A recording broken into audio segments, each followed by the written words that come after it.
मानसरोवर में असुरों का नाश। निरंतर पद यात्रा करते हुए नीलकंठ मानसरोवर पहुँचे। नगर के बाहर एक उद्यान में उन्होंने निवास किया। उद्यान का माली नन्हे से बालयोगी के असाधारण व्यक्तित्व का दर्शन पाकर भावविभोर हो गया।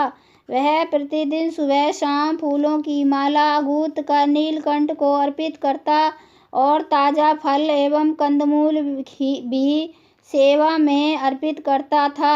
नगर के राजा शस्त्रधर्म को माली ने नीलकंठ की महिमा सुनाई, अतः राजा नीलकंठ का दर्शन करने आए। उसे मात्र से अद्भुत शांति हुई।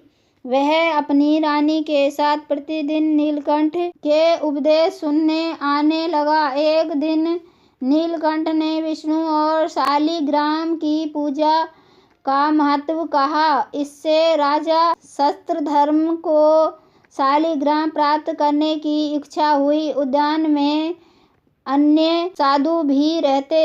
उनके महंत के पास अनेक शालिग्राम थे। राजा ने एक दिन एक शालिग्राम की मांग की। महंत क्रोधित होकर कहने लगे, यह कोई मांगने की चीज है? इसकी तो विविध पूजा करनी पड़ती है, तुम इतना भी नहीं जानते। परंतु राजा ने उनकी अड़बिंग पूजा देखी थी।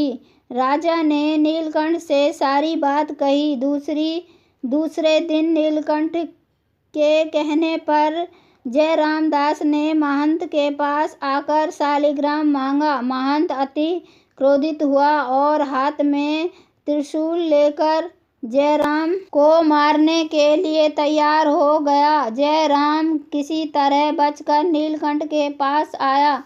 उसी रात्रि को नीलकंठ ने संकल्प से मंदिर के सभी शालिग्राम उठाकर गंगड़ी की नदी में जा गिराए। दूसरे दिन खोजने पर भी शालिग्राम नहीं मिले तो महंत ने सोचा कि राजा ने चोरी करवा दी होगी या नीलकंठ का सेवक जयराम ही शालिग्राम ले गया होगा। अतः क्रोधित होकर वह उसी समय जयराम को मारने के लिए उद्विग्न हुआ।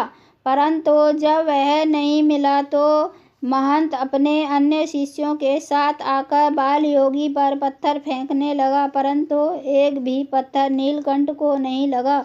जयराम दास ने आकर देखा तो वह भी भयभीत हो गया। उसने राजा के पास जाकर शिकायत की। घटना की गंभीरता को समझाते हुए राजा और अंगराज बड़ी संख्या में उद्यान की ओर आने लगे। राजा के शस्त्र सैनिक और महंत के शिष्यों के बीच युद्ध छिड़ा।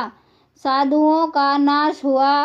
नगर में इसी कारण शांति। नीलकंठ ने राजा दिव्य दर्शन देकर वहां से विदा ले ली।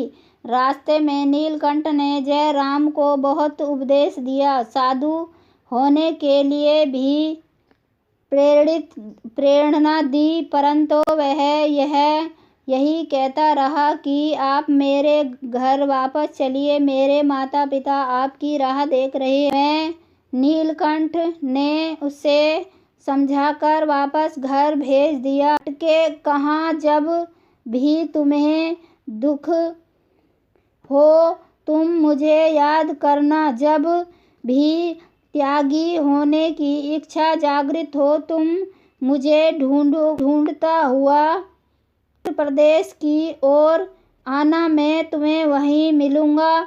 आखिर नीलकंठ के चरण स्पर्श करके जयराम दुखी मन से घर की ओर चल दिया। नीलकंठ ने वैकुंठ का मार्ग तय करना प्रारंभ किया।